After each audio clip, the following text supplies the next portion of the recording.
Hey guys, my name is Dane Perczak. I'm the youth lead at our Palm Avenue campus. I just want to talk to you about, the moment God found me. I was 21 years old. It was kind of when everything in my life was falling apart and falling out of my control.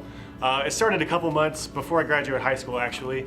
A few months before I was supposed to graduate, my mom told me and my older brother that we had to move out and go live on our own. And this was terrifying for me. At that point, I was prepared to be living on my own and figuring that out. I never had a job before.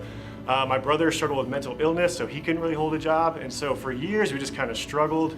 I struggled like big time, just trying to keep up with all these things that were going on in my life and just be out in the world, and felt so on my own. I wasn't a Christian, didn't grow up in the church, and so I really just kind of felt like I was just kind of drifting. And this went on for a couple years, and things just kind of kept getting worse and worse. Around this time, my mom was diagnosed with breast cancer, and she was getting worse every single day. Bills were falling behind. I just felt like, man, all these things I was trying to control in my life, I was sitting there just trying to hold on to it and figure it out, and yet I was failing. It just felt awful, and I couldn't really figure out, man, what am I supposed to do? Is this what my life is? At the time, my friends they would try to give me advice, like, dude, just forget it all, man. Just go party and get drunk and just forget about it, drown it out. Don't think about it.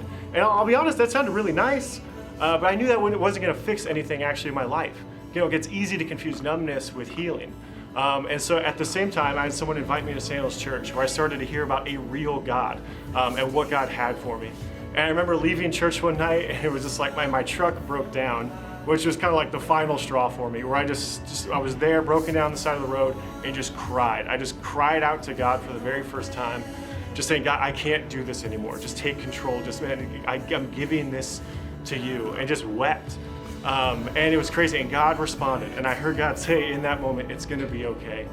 And it was just like this, all of a sudden, all this weight had just been lifted off me, all these things I was trying to control, I had this release where I felt loved, I knew I wasn't alone, and I experienced peace for the first time in years.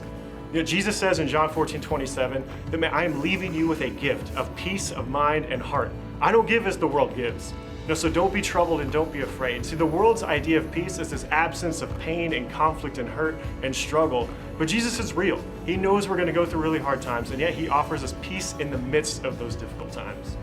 And so, man, that's my encouragement to you guys. Whatever you're going through, Jesus has a gift of peace for you also. It's what I got to experience. I really encourage you guys, man, reach out and figure out what Jesus has for you in this time. Love you guys. Thanks for listening.